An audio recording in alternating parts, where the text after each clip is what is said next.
are there any other third-party stuff that you're using in the project that people would be interested in? Yes, Shader Forge by Joachim Olmer, I believe I'm pronouncing that right. It's a wonderful plugin for technical artists who aren't like too technical, like on the technical side of how shaders work. It's a plugin that allows you to create shaders and like configure them without really knowing any shader code.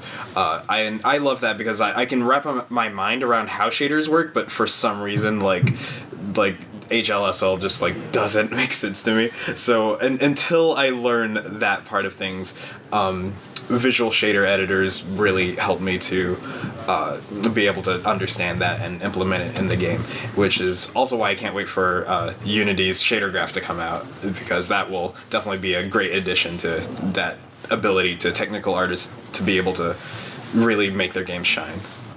So obviously Nour is kind of like very conceptually different from your kind of traditional goal-oriented video games. You took to Kickstarter to seek funding. What was that like for you guys? Yeah, Kickstarter was super receptive. I chose Kickstarter because I know that a lot of creative projects go to Kickstarter, but also like the weird kind of experimental projects also use it as an avenue to like seek funding, seek their like kind of niche community to like of players to just all get behind the project.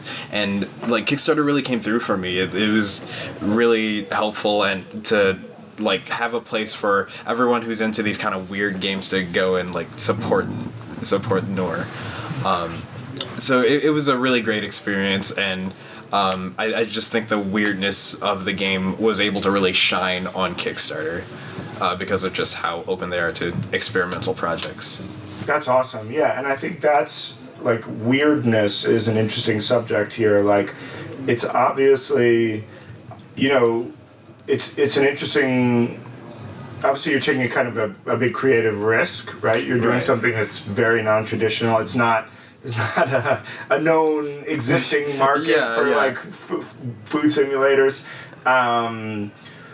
How did you think about that into going into this, or did you even think of this as like a sort of commercial project from the beginning, or did your thinking about that evolve? Nour was definitely a project where my thinking towards what it was really evolved over time.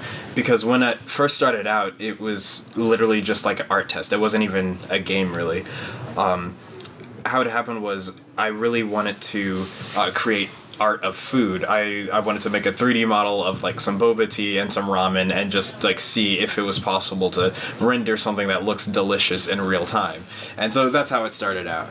And as I showed people and as I showed more people this art, the reaction was always the same. It was always just, wow, this is really delicious. Like, this makes me really hungry. And so I really became fascinated with that concept of just making people hungry through like visuals. And so as like the response kept escalating, and I would tweet out a gif of just like ramen falling into a bowl and then just meat being thrown on it, and like that stuff would blow up in Twitter. And it wasn't until Polygon covered it around GDC last year that I realized like maybe I can make this into a full project.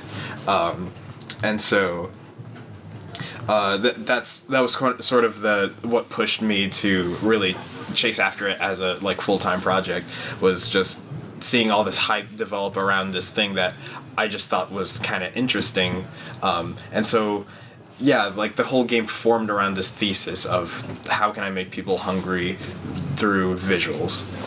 That's awesome. And I mean, I think that's a really interesting discussion for people who are thinking about games from like a business perspective. Like the fact that doing something so weird, it becomes very notable and kind of stands out.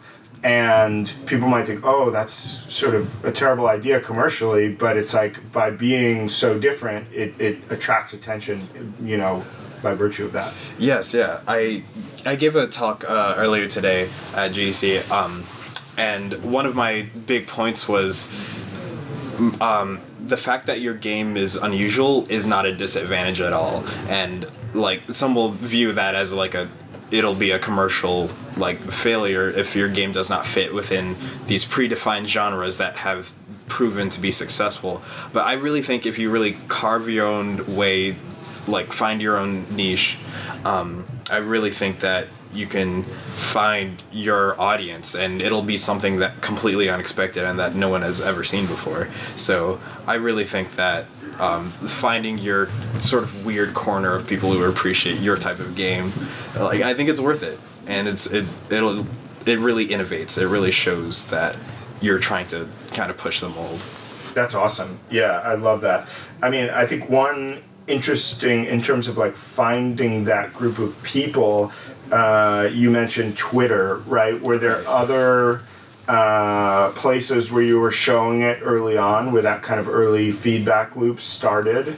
Yeah, the first place I showed Nour actually was this local arts show in St. Louis. It was called Mimetic Network, and it was just a little art show for they got local artists down to bring their different creations. Like there was everything from just like these experimental like 3D projects to like projections for walls and stuff like that. And they saw my sort of food art thing, and like this was actually before it was interactive, and so I actually made the game interactive for this event. And so that was my first time actually like playtesting it without even knowing that it was a thing that was gonna evolve into anything else. And so just the whole night the feedback was amazing. Like it got just like such a good response. People were just like, wow, this really makes me hungry. This is really cool. I've never really seen anything like this. And so that was really fascinating to me, because here was an like indie game working in a fine art space. So that's what really like surprised me and really validated to me that games are really moving towards fine art.